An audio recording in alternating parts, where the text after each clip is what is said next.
Hello everyone, I am Vishal. Welcome back to my channel. Today we are diving into part 11 of my video series. So let's start with the question number 51.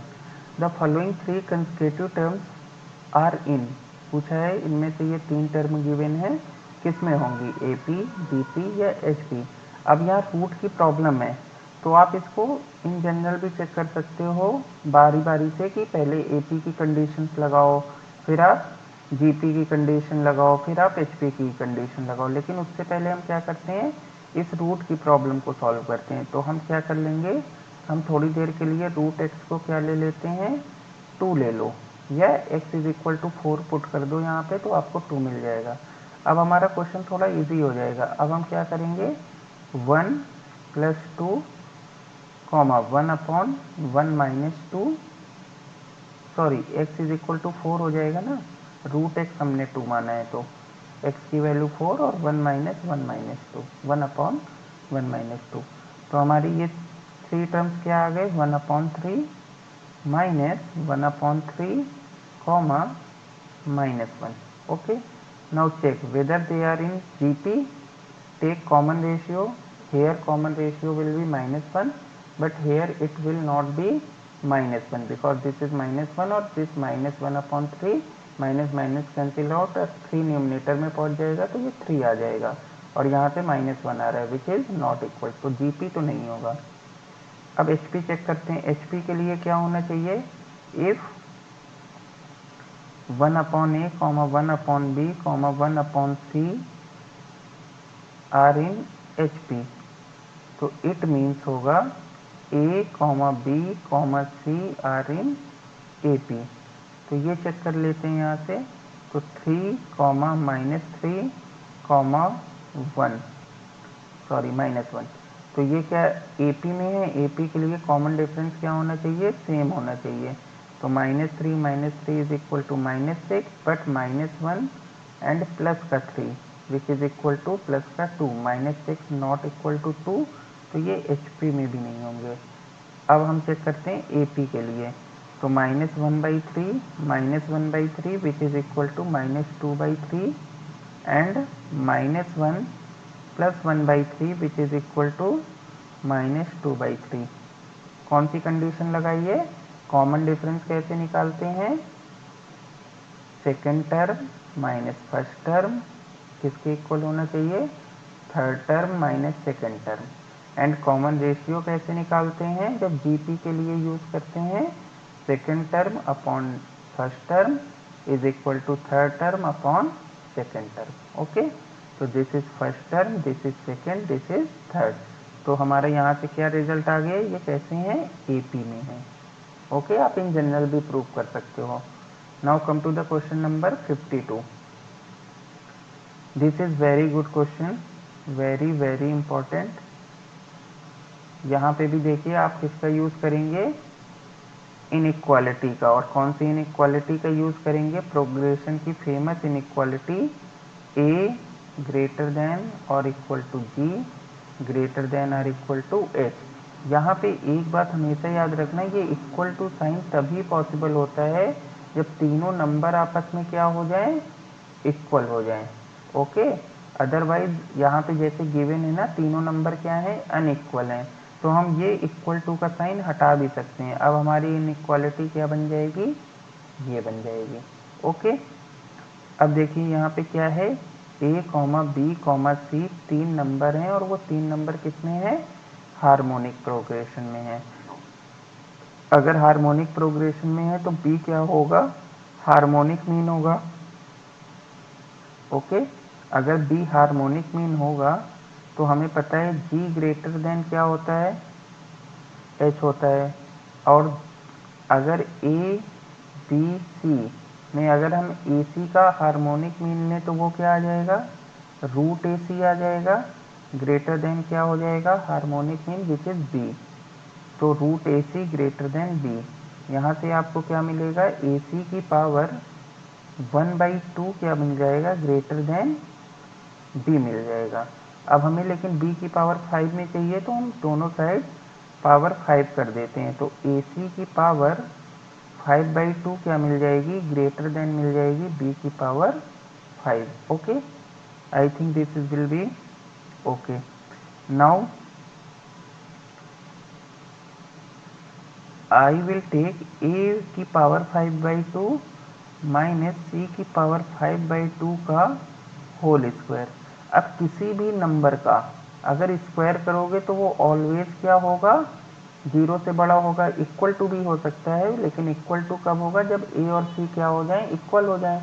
लेकिन ए और सी क्या है, unequal है, तो ये क्या हो जाएगा, स्ट्रिक्टली ग्रेटर देन 0 हो जाएगा। Okay, now open the square, so we will get a to the power 5 because 2 से 2 पावर कैंसिल आउट हो जाएगी, प्लस c की power 5 minus 2 times a into B, मतलब a की पावर 5/2 इंटू सी की power 5/2 and this is greater than 0।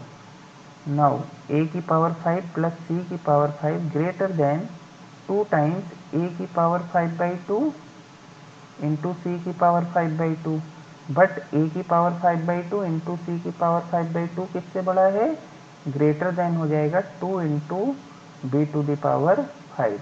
तो correct option will be B.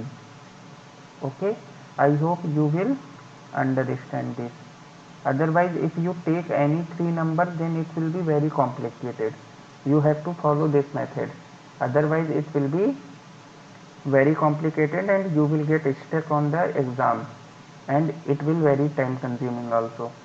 So please note it down and revise twice, thrice, how many times you required. Come to the question number 53. In an AP the pH term is Q.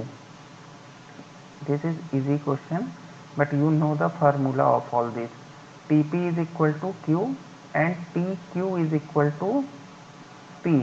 अब हमसे पूछा है which term will be 0, हमने क्या late कर लिया, nth term will be 0।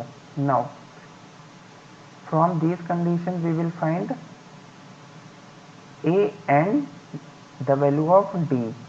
So see, Tp is equal to this implies a plus p minus 1 into d is equal to q, and this implies a plus q minus 1 into d is equal to p. Now subtract these equations, we will get p minus q into d is equal to q minus p. Now divide by this, we will get d is equal to minus 1. Put the value of d is here, we will get a is equal to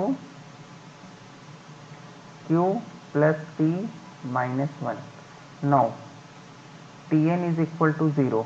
Now formula of Tn is a plus n minus 1 into d is equal to 0. Now put the value of a and d, we will get n. So a is q plus p minus 1 minus n plus 1 is equal to 0. So n will be p plus q. So the p plus qth term will be 0. Option C is correct. Now come to the question number 54.